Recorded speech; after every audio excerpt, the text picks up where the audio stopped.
हमारा अगला वर्ड है एंथोलॉजी। तो ये एंथोलॉजी होता क्या है? सिंपल शब्दों में ये एक कलेक्शन है। सोचो, एक ऐसी किताब जिसमें किसी एक राइटर की नहीं बल्कि बहुत सारे अलग अलग राइटर्स की पोएम्स या कहानियां एक साथ पब्लिश की गई हों। इसी को हम कहते हैं एंथोलॉजी। हिंदी में हम इसे संग्रह या संकलन भी बोलते हैं। बेसिकली एक ही जगह पर ढेर सारा क्रिएटिव वर्क। चलो, इसको और अच्छे से समझने के लिए कुछ एग्जाम्पल्स देखते हैं। पहला सेंटेंस है, the new poetry anthology features works from a dozen different authors.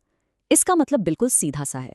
ये जो नई कविता की एंथोलॉजी यानी संग्रह है, उसमें एक दो नहीं पूरे 12 यानी अ डजन अलग अलग ऑथर्स का काम है। एक ही बुक में इतने सारे लोगों की क्रिएटिविटी। ओके, अगला एग्जाम्पल देखिए। ये भी काफी इंटरेस्टिंग है। He is best known for his short stories, many of which were published in an award-winning anthology. तो यहाँ बात हो रही है एक राइटर की जो अपनी शॉर्ट स्टोरीज यानी कि छोटी कहानियों के लिए बहुत फेमस हैं, और उनकी कई सारी कहानियां एक ऐसी एंथोलॉजी में पब्लिश हुई जिसे अवार्ड भी मिला था। सोच के देखो, एक एंथोलॉजी राइटर्स को कितना बड़ा प्लेटफॉर्म दे सकती है ना? अच्छा, एक बहुत ही कूल बात, ये जो वर्ड है एंथोलॉजी, ये सिर्फ किताबों के लिए नहीं है। आजकल तो ये टीवी शोज और सीरीज के लिए भी खूब यूज होता है।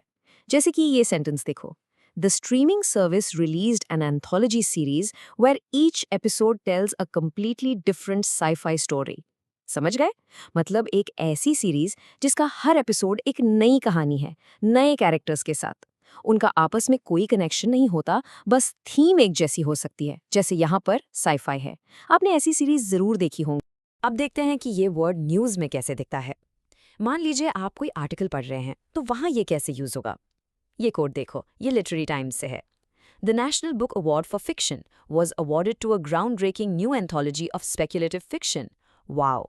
इसका मतलब है कि National Book Award for fiction जैसा बड़ा प्राइज एक एंथोलॉजी को मिला।